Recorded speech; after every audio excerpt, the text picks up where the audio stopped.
Hello everyone, कशा आहात सर्व? चला, आपण आता नेक्स्ट टॉपिक खूप महत्त्वाचा लँडफॉर्म डेव्हलपमेंटमध्ये हा जो जलनिस्सारणाचा प्रकार आहे किंवा प्रारूप आहे ते आपण या ठिकाणी बघणार आहे. आता हा नदीचं आपण त्याच्यानंतर कारके बघणार आहे. कारके म्हणजे which factor influencing the लँडफॉर्म development. ते फॅक्टर जे आहेत ना, त्यामध्ये रिव्हर येते, हिमनदी येते, ग्लेशियर्स येतात, त्याच्यानंतर आपल्या इथं सागरी लाटा येतात म्हणजे वेव्ज येतात, आणि त्याच्यानंतर विंड येते. विंड म्हणजे वारा येतो. हेच कारके कसे इम्पॅक्ट करतात एखाद्या भूरूपाला, त्या लँडफॉर्म्सला, आणि त्यापासून इरोजनल लँडफॉर्म्स आणि डिपॉझिटल लँडफॉर्म असे तयार होतात. ते आपण सेपरेट घेणार आहे.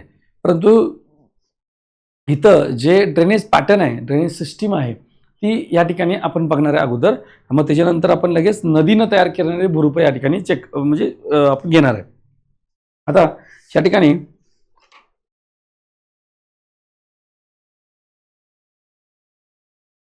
जलनिस्सारण प्रकार व प्रारूप. आता नदी ज्या ठिकाणी उगम पावते तिथून ती एंडला म्हणजे ज्या ठिकाणी जाऊन ती डेल्टाजवळ म्हणजे त्रिभुज प्रदेशावर जाऊन भेटते, तर ह्या पूर्ण जो प्रवास आहे, ह्या पूर्ण प्रवासामध्ये ती कशी प्रोफाईल तयार करते, ती कशी ड्रेन होते. ओके, तर ते आपण सगळे ह्या याच्यामध्ये बघणार आहे. त्याचे टाईप्स कसे असतात, तर ड्रेनिंग पॅटर्न कसा असतो, ते सगळं या ठिकाणी बघणार आहे. आता या ठिकाणी बघा, एक असतं नदीचं काय होतं त्याला, ड्रेनेज सॉरी, त्याला मराठीमध्ये चांगला शब्द आहे,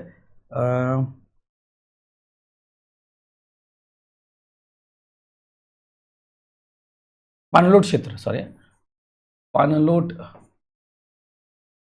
क्षेत्र. पाणलोट क्षेत्र ह्याच्यामध्ये बघा, पाणी लोटून येतं नदीला, तर तो सगळा पार्ट आपण एकत्रच बघितला तर त्याला पाणलोट म्हणायचं. त्याच्या ह्या नदीच्या उपनद्या आहेत, रिव्हर्स आहेत, ट्रिब्युटरीज आहेत त्याच्या. आता ह्या नदीला एवढ्या भागात इथून सर्व भागाकडून पाणी येतं, तिला हिला इथपर्यंत येतं, हिला या भागातून इथून येतं पाणी, ह्या नदीला इथून येतं. मग एक्स्ट्रीम एंड म्हणजे जिथं शेवट पाण्याचा शेवट होतो, की जिथून पाणी शेवटचं इकडं आत वाहून येतं, हे असं सगळं जर आपण एक्स्ट्रीम एंडवाले पार्ट जोडला, तर हे जे मी शेड करतोय हे काय आहे, तर हे झालं ह्या पूर्ण नदीचं पाणलोट क्षेत्र. काय झालं, हे पाणलोट क्षेत्र. पाणी जिथून ज्या क्षेत्राकडून लोटून येतं ते सगळं पाणलोट क्षेत्र असं म्हणायचं बघा. ओके, हे लक्षात ठेवा. मग एक मध्ये सांगितलं. आणि मग ह्याचं पाणलोट क्षेत्र व्यवस्थापन हा एक त्याच्यानंतर कॉन्सेप्ट त्या ठिकाणी डेव्हलप होतो, हे लक्षात ठेवा. आता काय बघा, कोणत्याही प्रदेशातून वाहणारी नदी, तिच्या उपनद्या व या उपनद्यांवर येऊन मिळणाऱ्या सहाय्यक नद्या आहेत, त्या सर्वांचा वाहनाचा एक प्रवाह किंवा विशिष्ट पद्धत असते. म्हणजे नदी वाहते, नदीला उपनद्या आहेत, त्याच्या उपनद्याच्या सपप्रवाह म्हणजे आपण ओहळा किंवा ओढा वगैरे, नाला वगैरे जो पार्ट आहे, तो त्या ठिकाणी कशा पद्धतीने विशिष्ट रचनेत वाहतो, ती रचना, विशिष्ट पद्धत रचना, त्याला आपण जलप्रणाली म्हणतो. कारण त्याला जलप्रणाली. आता याच्यामध्ये आपण बघणार आहे नदी प्रणालीच्या विकासाच्या अवस्था. म्हणजे आपण इनिशियल स्टेजला, हे बघा,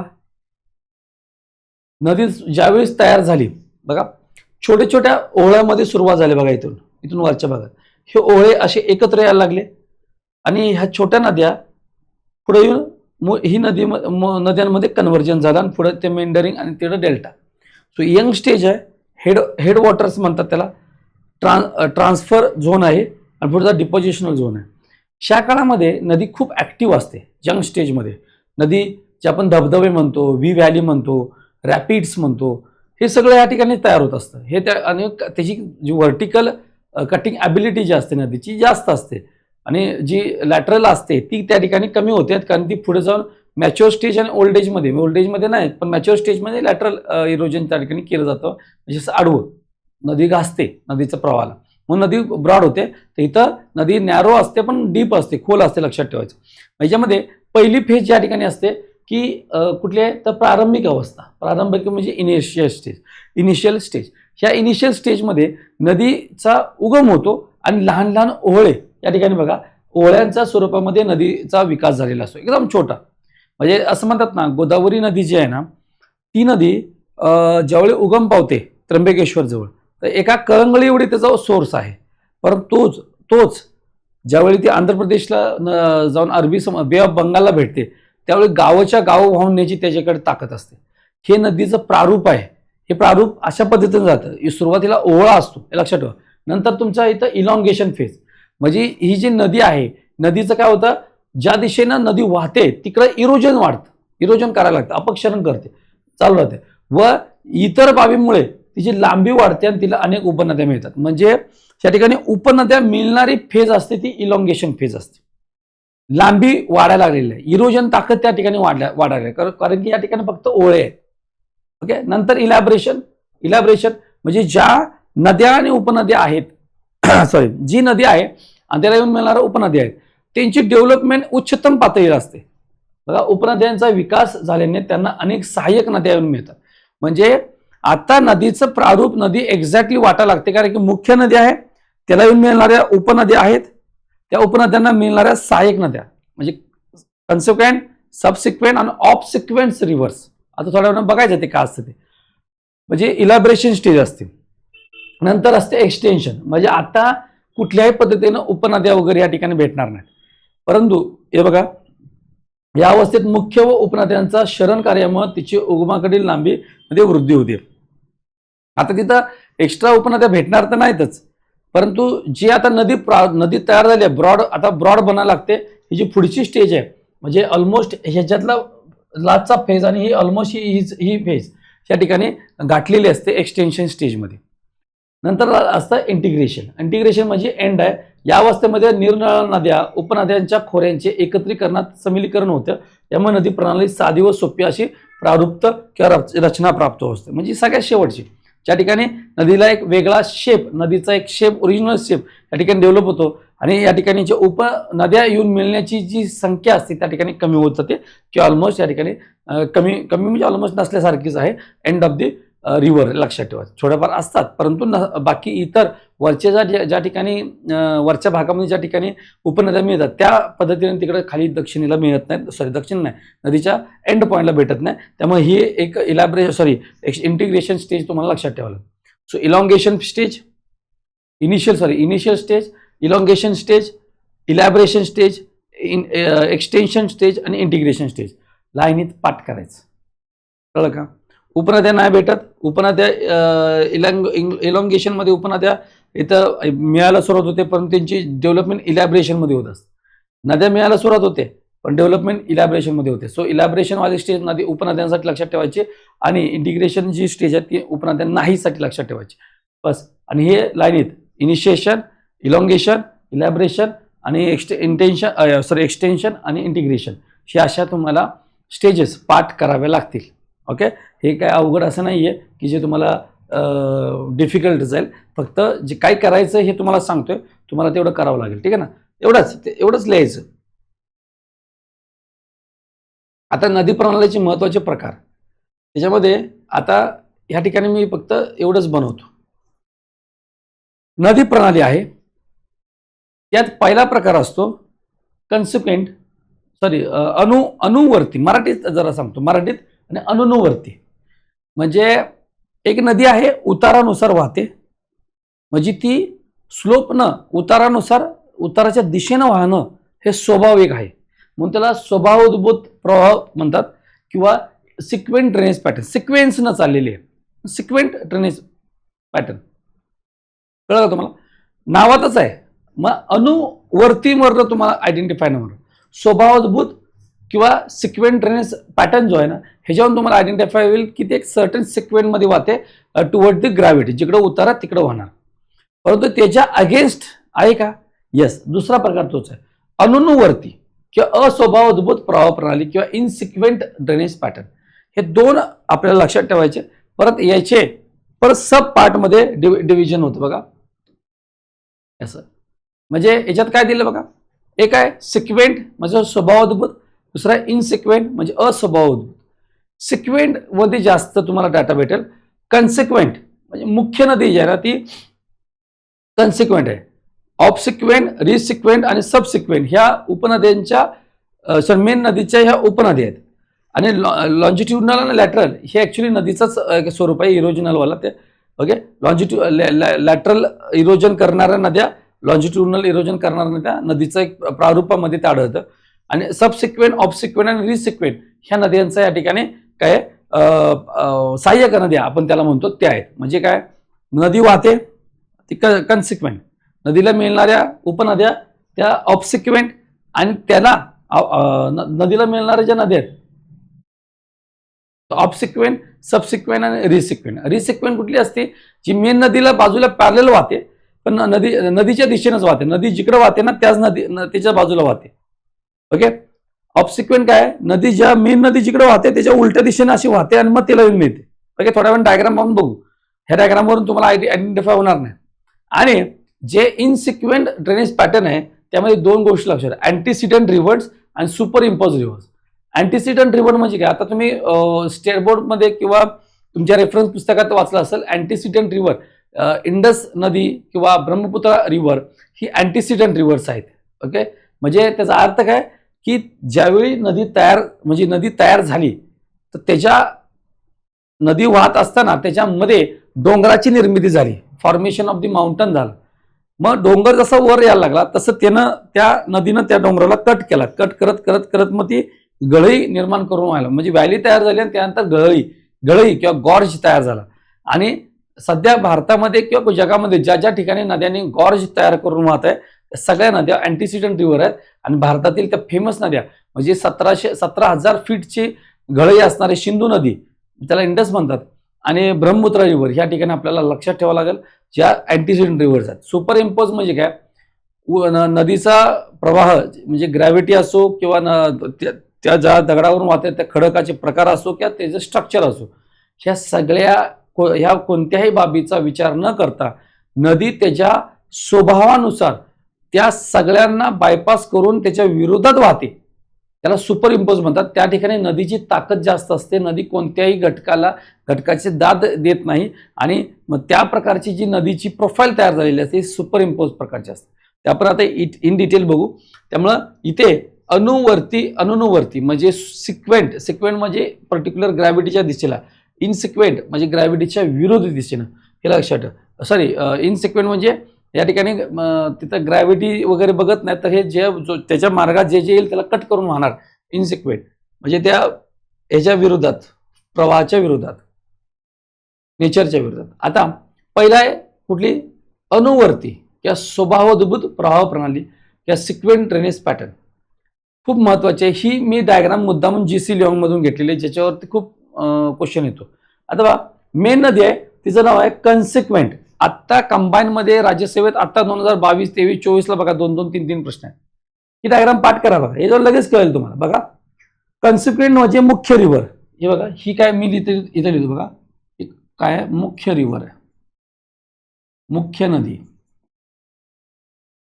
त्यानंतर सबसिक्वेंट जे आहे ना, सबसिक्वेंट म्हणजे उपनदी. यानी रिसिक्वेंट आणि ऑब्सिक्वेंट आहेत ना, ह्या सहाय्यक नद्या आहेत, लक्षात ठेवा. आता लक्षात ठेवायचं, कन्सिक्वेंट आहे ना ही मेन नदीला येऊन अशा भेटत असतात, बरोबर. म्हणजे कन्सिक्वेंट अशी आहे, त्याला मिळणारे सबसिक्वेंट असे आहेत. या दोन काढल्या मी, सबसिक्वेंट उपनद्या. आता जी मेन नदी आहे, मेन नदीच्या दिशेलाच सहाय्यक नदी जी वाहते त्याला रिसिक्वेंट म्हणतात. रिसिक्वेंट त्याचं कारण ही मेन नदीच्या दिशेनंच वाहते, म्हणजे पुन्हा तशीच वाहते. आणि मेन नदी ज्या दिशेला वाहते त्याच्या उलट्या दिशेने जी सहाय्यक नदी वाहते त्याला ऑब्सिक्वेंट म्हणायचं. तुम्हाला कळलं असेल. सो कन्सिक्वेंट, सबसिक्वेंट, रिसिक्वेंट आणि ऑब्सिक्वेंट. ओके, एवढं कळलं तर तुम्हाला ही डायग्राम किंवा उत्तर वाचायची गरज नाही. ह्या डायग्रामवर तुम्हाला कळेल consequent river and its tributaries. So स्वभावोद्भूत प्रवाह प्रणाली, कन्सिक्वेंट ड्रेनेज सिस्टीम. ह्याच्यामध्ये काय बघा, नदीचा प्रवाह, प्रदेशाचा उतार, भौगोलिक रचना यांना अनुरूप वाहत असतात. या प्रवाहांनाच अनुषंगिक प्रवाह असे म्हणतात. म्हणजे जी कन्सिक्वेंट आहे ही नदी प्रवाहाच्या दिशेने, म्हणजे ज्या दिशेने गुरुत्वाकर्षण आहे, ओढत आहे किंवा उतार आहे त्या दिशेनेच वाहते, म्हणून स्वभावोद्भूत किंवा अनुषंगिक प्रवाह असंही तुला म्हणलेलं आहे. अनुषंगिक म्हणजे ज्या पद्धतीनं आहे त्या पद्धतीनं वाहणं, अनुषंगिक प्रवाह असं म्हणतात. दुसरा आहे सबसिक्वेंट किंवा उत्तरवर्ती प्रवाह. सबसिक्वेंट म्हणजे उपनदी.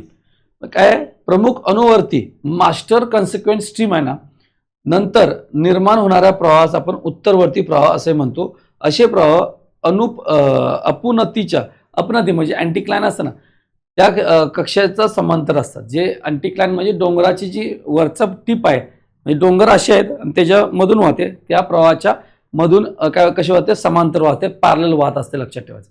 ओके. पुढं प्रत्यानुवर्ती म्हणजे ऑफ सिक्वेंट आणि रिसिक्वेंट इथं आहे बघा. प्रमुख अनुवर्ती प्रवाहास विरुद्ध दिशेने वाहणाऱ्या प्रवाहाला प्रत्यानुवर्ती असं म्हणतात. सुरुवातीचा उतार अनुवर्ती नदीच्या उतारापेक्षा भिन्न असतो. बघा, प्रमुख नदी जी आहे ना, त्याच्या विरुद्ध दिशेने वाहतात बघा, ऑप्शन. तुम्हाला असे हे वाक्य असेच येणार, ह्याच्यामध्ये काही सुद्धा बदल नसणार. हे वाक्य तुम्हाला आहे तसे लक्षात ठेवावं लागेल. सो डायग्राम तुम्हाला डेफिनेटली मदत करणार आहे. आपल्या प्रत्येक पॉईंटमध्ये मी त्या ठिकाणी डायग्राम टाकून तुम्हाला कशा सोप्या पद्धतीने कळेल, तोच माझा ही त्या ठिकाणी प्रयत्न असतो. आता त्यामध्ये अनुनुवर्ती म्हणजे जे या ठिकाणी मगाशी म्हटलं की आपला जो उतार आहे, उताराच्या विरुद्ध दिशेने वाहणार आहे, म्हणजे उताराला दाद देत नाही. म्हणजे बघा काय, ज्या नदी प्रवाह प्रादेशिक उतार अनुरूप वाहत नाहीत, महत्वाचं आहे, उतारास अनुरूप वाहत नाहीत, त्यांना अनुनुवर्ती किंवा अस्वभावोद्भूत नदी प्रवाह, अस्वभावोद्भूत प्रवाह प्रणाली असं म्हणतात, किंवा त्याला म्हणतात इनसिक्वेंट ड्रेनेज सिस्टीम. म्हणजे दोन सांगितलेले, अँटीसिडेंट आणि सुपर इम्पोज असं सांगितलेलं. इथे बघा, पहिला अँटीसिडेंट काय सांगितलेलं, अँटीसिडेंटच्या वेळी नदी ही सुरुवातीला असते आणि नदीच्या उगमाच्या नंतर मध्येच काय होतं, आपलं काय बोलत त्याला, formation of mountain is there. इथे सांगतो काय असतं अँटीसिडेंट मध्ये, ही नदी वाहते आणि इथं एक डोंगर तयार झाला एवढ्या लेवलचा. मग त्याची हाईट ही एक 20 वर्षानंतर किंवा 400 वर्षानंतर एवढी वाढली. त्यानंतर हा डोंगर एवढा, म्हणजे जेवढी उंची डोंगराची वाढत होती तेवढी त्याला त्याच वर्षी कट केलं, परत उंची वाढली, कट केलं, उंची वाढली, कट केलं, असं करत करत इथं बघा व्हॅली तयार झालेली आहे. सॉरी, पहिल्या सुरुवातीला व्हॅली तयार होते. असं करत ह्या बाजूच्या डोंगराची उंची वाढली तेवढं त्याला कट केलेलं आहे. बाजूच्या डोंगराची जेवढी उंची वाढली तेवढं त्याला कट केलेलं आहे. असं करत गेले, तुम्हाला इथं दिसेल सुरुवातीला व्हॅली तयार झाली, पण नंतर या ठिकाणी गळई निर्माण झाली. बघा काय तयार झाली, गळई निर्माण झाली. अशा प्रकारे नदी ह्याच्यातून वाहते. सध्या जी नदी आहे, नदी ह्याच्यातून वाहते आणि त्या स्टीप कडा, एकदम डायरेक्ट उतार कडा तयार झाला. या स्टीप कड्यासारखी रचना आणि खाली लो लँड भाग आहे, तर ह्याला आपण म्हणतो गॉर्ज, गॉर्ज किंवा गळई. सो गळई हे नदीचं रूप आहे, म्हणजे नदीचं लँडफॉर्म आहे, नदीनं तयार होणारं लँडफॉर्म आहे. हे अँटीसिडंट रिव्हरचं एक पॅटर्न आहे. म्हणजे आता बघा इथं अँटीसिडंट असतं, ज्या नद्याचा उगम भूभाग उंचावण्यापूर्वी झाला आहे, ओके, त्यांना पूर्वनुत्पन्नित नदी प्रणाली असं म्हणतात. नदी पद्धत, पूर्व उत्पन्न नदी पद्धत. बघा इथे पूर्व उत्पन्न नदी पद्धत म्हणजे नदी पहिली आहे आणि नंतर डोंगर तयार झालाय. नदीच्या उगमानंतर भूभाग उंचावला असता नदी भूभागास खनन करते. म्हणजे जसं उंची वाढते तसं नदी त्याचं काय करणार आहे, खनन करणार आहे. या क्षरणाचा पाहिजे वेग भूभागाच्या उंचीपेक्षा अधिक असतो. म्हणजे नदी त्या डोंगराची उंची जर 5 सेंटीमीटर पर इयर असेल तर नदीचे कट करायची 8 ते 10 सेंटीमीटर पर इयर असणार. म्हणजे त्या डोंगर वाढण्याची जी पर इयर जी रेट आहे त्याच्यापेक्षा खन्नाचा म्हणजे इरोजन करण्याचा रेट या ठिकाणी जास्त असतो. तर त्यांचा नदीचा प्रवाहावर अधिक परिणाम पडत नाही. त्यामुळे तिथं जे डोंगर किती उंच वाढून दे त्याचा परिणाम त्या ठिकाणी पडत नाही त्या नदीच्या ह्याच्यावरती, प्रवाहावरती. पूर्वी या नदीच्या क्षरणामुळे छोट्या दऱ्या निर्माण झाल्या, त्या दऱ्या पुढे गळईमध्ये निर्माण झाल्या आहेत. आणि उदाहरणार्थ गिलगिट म्हणजे सिंधू नदीचे 17,000 फुटाची गळई निर्माण झाली. म्हणजे पूर्वी सुरुवातीच्या काळामध्ये काय झालेलं आहे, त्या ठिकाणी व्हॅली तयार झाल्या, म्हणजे छोट्या छोट्या या ठिकाणी दऱ्या तयार झाल्या आणि ह्या दरीचंच रूपांतर पुढे गळईमध्ये म्हणजे गॉर्जमध्ये झालं असं त्या ठिकाणी म्हटलं जाते. आता सुपर इम्पोज, त्याचा सेकंड टाईप आहे सुपर इम्पोज. सुपर इम्पोज काय म्हणजे एखाद्या भूप्रदेश आहे ची निर्मिती वेगवेगळ्या कालखंडात झाल्यामुळे वेगवेगळ्या काळात झालेली आहे आणि मग त्याच्यावरून तिथे भिन्न भिन्न आकाराचे खडक किंवा तिथं रचना निर्माण झाली. मग या खडकाची जी रचना आहे ती रचना असो किंवा तिची घनता असो, उताराची भिन्न दिशेनं असो, उताराचा भिन्न दिशा असो, हे असूनही नदीचा प्रवाह एक मूळ दिशेनंच वाहतो. यास पूर्वरोपित नदी पद्धत असं म्हणतात बघा. पूर्वरोपित नदी पद्धत, सुपर इम्पोजलाच पूर्वरोपित नदी पद्धत असंही म्हणतात, लक्षात ठेवायचं. म्हणजेच खडकाचा प्रकार, प्रतिकार शक्ती नदी दाद देत नाही आणि कारण ती सामर्थ्यवान झालेली असते. उदाहरणार्थ रेवा पठारावरून वाहणारी सोन नदी किंवा उत्तर अमेरिकेतील कॉलोराडो नदी हे त्यातले एक एक्झाम्पल्स आहेत जे काय केले जातात. त्या ठिकाणी आपल्याला लक्षात ठेवावं लागेल सुपर इम्पोज ह्या ड्रेनेज पॅटर्नमध्ये. म्हणजे खाली जी रचना आहे, दगड कसा तयार झाला तर वेगवेगळ्या काळात तयार झाला, त्यामुळे त्याची जी रचना, दगडाची रचना आहे ती त्या ठिकाणी वेगवेगळ्या स्वरूपाची असू शकते, भिन्न असू शकते. आणि त्याच्यावरती जी रचना तर आहेच, पण तेव्हा घनता पण, त्या डेन्सिटी सुद्धा रॉकची वेगवेगळे किंवा त्याचा उतार स्लोप जो आहे ना तो सुद्धा त्या ठिकाणी वेगळा आहे. या सगळ्या गोष्टींना ग्राह्य किंवा कन्सिडर करून न करता नदी तिच्या ज्या दिशेनं त्या दिशेलाच वाहते त्याला म्हणायचं सुपर इम्पोज म्हणायचं. काय म्हणतात? Super impose. अँटीसिडेंट म्हणजे काय? पूर्वरोपित. काय नदी जी वाहते त्या पद्धतीनंच वाहणार. बाजूने कितीही डोंगर वर आला तरी त्या ठिकाणी डोंगर त्याला थांबवू शकत नाही, त्या डोंगराला ती खनन करते आणि गळे निर्माण होते. त्याला अँटीसिडेंट ड्रेनेज पॅटर्न किंवा पूर्वरोपित म्हणायचं. आणि हे पूर्वोत्पन्नित नदी प्रणाली म्हणायचं. पूर्वरोपित सुपर इम्पोज आहे म्हणजे तिचा जो प्रवाह आहे त्या दिशेनंच वाहणार. काही असो, दगडाची रचना कशी असो किंवा काय त्याला तिथलं भिन्न रचना असो किंवा त्याचा उतार वेगळा असो किंवा तिथली डेन्सिटी त्या दगडाची वेगळी असो, हे काही कन्सिडर करत नाही. तिला वाटते त्या दिशेने ती वाहते, त्याला कुठल्याही पद्धतीनं त्या ठिकाणी दाद देत नाही. ओके, हे अशा दोन गोष्टी इथं दिसते तुम्हाला. ही नदी वाहते आणि त्याच्यामध्ये हा डोंगर तयार झाला बघ मध्ये, पण त्याला तिनं खनन केलेलं आहे, ती नदी व्हायची चालूच आहे.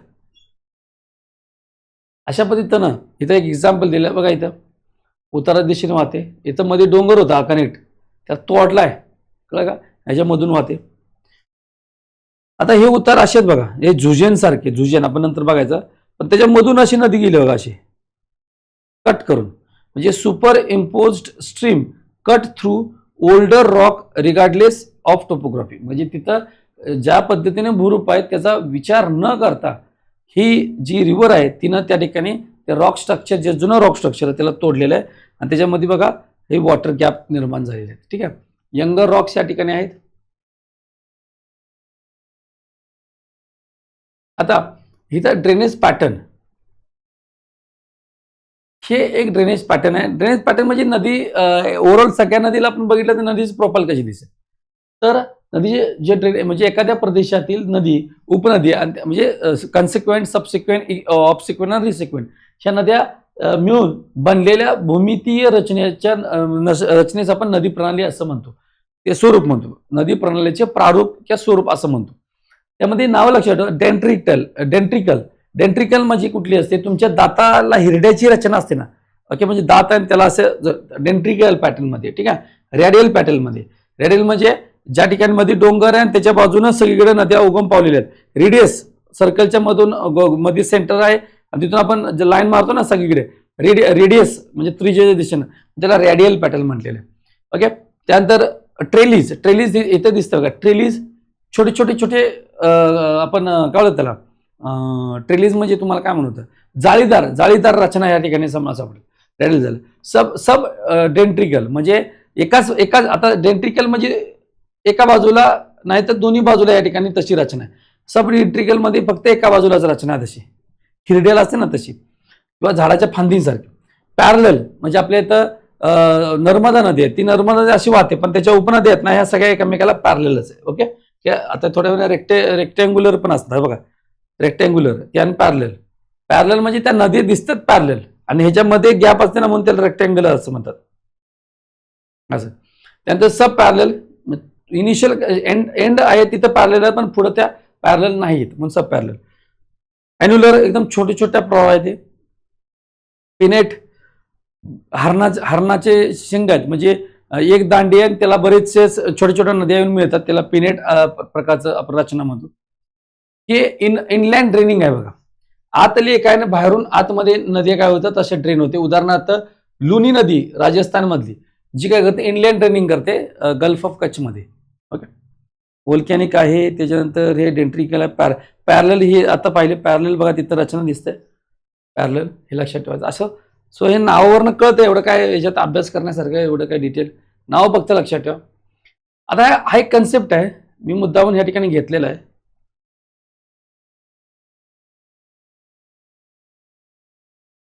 ओके, आता याच्यात काय आहे, नदी ज्यावेळी वाहत असते बघा, एक नदी आहे ती वाहते आणि त्याच्या बाजूला पण एक नदी आहे ती पण पॅरलली वाहते. त्याच्यानंतर ही जी मेन नदी आहे ही ए नदी आहे, ही बी नदी आहे. ही ए नदी आहे ना, काही दिवसानंतर इथून तुटते आणि इकडे जाते, म्हणजे ह्या ठिकाणी तुटलेली आहे आणि ती पाठ बनते, ह्या नदीचा पाठ बनते बीचा. म्हणजे नदी इथं काय झालेली आहे, रिव्हर कॅप्चर झालेली आहे, नदी चोरलेली आहे, म्हणून नदी चौर्य असं म्हणलं. रिव्हर कॅप्चर, रिव्हर पायरेसी आपण त्याला म्हणू झालेली. म्हणजे मेन नदी बाजूच्या नदी कट करून स्वतःच घेते किंवा स्वतःची नदी तिकडे कट करते, त्या ठिकाणी अशी रचना होते नदी चोरल्यागत. म्हणून मुख्य नदी प्रवाह इतर नद्यांनी वळवणे, याच नदीचा प्रवाह बदल किंवा स्ट्रीम डायव्हर्जन किंवा नदीचे जल अपहरण, रिव्हर पायरेसी असं म्हणतात.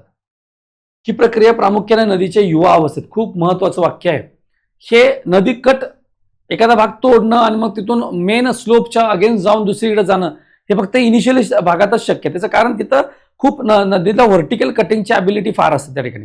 नदी ग्रॅव्हिटीमुळे जोरात वाहत असते खालच्या दिशेला आणि त्यामुळे येणाऱ्या प्रत्येक गोष्टीला कट करायची ताकद त्यामध्ये असते. म्हणून यंग स्टेजमध्ये फक्त रिव्हर कॅप्चरिंग शक्य आहे. ह्याच्यावर बऱ्याचदा प्रश्न आलेला कोणत्या स्टेजमध्ये असतं. नंतर नदीचे लांबीकरण म्हणजे इलॉंगेशन, लेंथनिंग आणि उगमाच्या दिशेने होणारी वृद्धी, हेडवर्ड इरोजन, यामुळं ह्या नद्या सगळ्यात सक्रिय असतात त्या कामात. म्हणजे इरोजन करायचं, नदी ज्या दिशेला चालल्या तिकडं इरोजन करणं म्हणजे हेडवर्ड इरोजन आणि लेंथनिंग त्या ठिकाणी फार जास्त तुम्हाला मिळतं. उदाहरणार्थ यमुना नदीनं सरस्वतीला गिळंकृत केलेले होते, लक्षात ठेवायचं. ओके, सो या ठिकाणी एक कन्सेप्ट लक्षात ठेवा, ज्यावेळी नदी एकाला तोडून दुसरीकडे जाते तिथं एल्बो ऑफ कॅप्चर तयार होतो. म्हणजे नदी चोरते त्या ठिकाणी एल्बो ऑफ कॅप्चर असं अचानक वळली ना, तर एल्बो ऑफ कॅप्चर तयार झाला. मग त्या ठिकाणी हा कन्सेप्ट दिला का, ज्या ठिकाणी मुख्य नदी दुसऱ्या नदीचा प्रवाह गिळंकृत करते त्या ठिकाणी हाताच्या कोपऱ्याच्या तीक्ष्ण असं वळणासारखा भाग तयार होतो, त्याला एल्बो ऑफ कॅप्चर असं म्हणतात. आता इथं दुसरा विंड गॅप, ज्यावेळी आपण ती नदी तुटलेली आहे आणि तुटल्यानंतर मेन नदीतून तुटल्यामुळं मेन नदीत तिथं तुटल्यानंतर पुढं त्या नदीमध्ये काही पाणी आढळत नाही, तर ती जी विसंगत म्हणजे तिथं पाणी नसल्यामुळं त्या भागामध्ये काय होते, एक गॅप सारखी रचना किंवा एक मिस्ट थिंग वाटायला लागते. मग त्याला काय म्हणलं, विंड गॅप म्हणलेलं. म्हणजे एल्बो ऑफ कॅप्चर नंतर गिळंकृत केलेल्या नदीचा जो कोरडा भाग असतो त्याला विंड गॅप असं म्हणतात. म्हणजे नदी वळलेली आहेत, इथून ती पहिली इथं जात होती, तर ही जी आहे ना ही कोरडी नदी वाटेल तुम्हाला, मग त्याला विंड गॅप असं कन्सेप्ट म्हणलेलं. आणि मिसफिटमध्ये काय, जे गिळंकृत केल्यानंतर जी कोरडी वाहणारी जी नदी आहे ती अतिशय काय खाली वाटते, म्हणजे केवळ पाणी केवळ नाल्याच्या स्वरूपात वाहते, पूर्वीप्रमाणे जास्त पाणी न वाहता कमी प्रमाणात वाहते, त्यामुळे ते मिसफिट असं त्याला म्हटलं. सो मिसफिट, विंड गॅप आणि एल्बो ऑफ कॅप्चर हा एक कन्सेप्ट रिव्हर कॅप्चर ह्याच्यातला आहे, लक्षात ठेवावं लागेल. ओके, मग इथं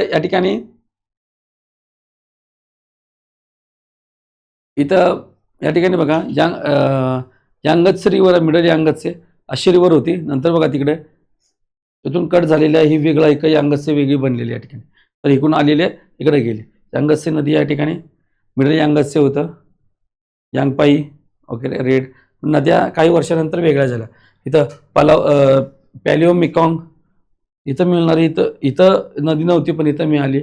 ही बघा यांगपाई ही नदी यांगत्सेच होती, ती आता मेकॉंगमध्ये जाऊन भेटली. सो अशा या गोष्टी या ठिकाणी ह्या साऊथ ईस्ट एशिया आणि चायनाच्या दरम्यानच्या नदी आहेत, लक्षात ठेवायचं. सो अशा प्रकारे आपला जो हा पॉईंट आहे, रिव्हर कॅप्चरिंग असो किंवा ड्रेनेज पॅटर्नचे प्रोफाईल्स असो ते असो किंवा नदीचे प्रारूप आपण बघितले, तर ह्या ठिकाणी सप्ताह आपण ह्या लेक्चरनंतर आपण लगेच भूरूप म्हणजे नदी, हिमनदी, ग्लेशियर्स, त्यानंतर सागरी लाटा आणि आपलं विंड, ह्याच्यामुळे काय काय तयार होतं ते आपण बघणार आहोत. Okay, thank you so much, take care, काळजी घ्या.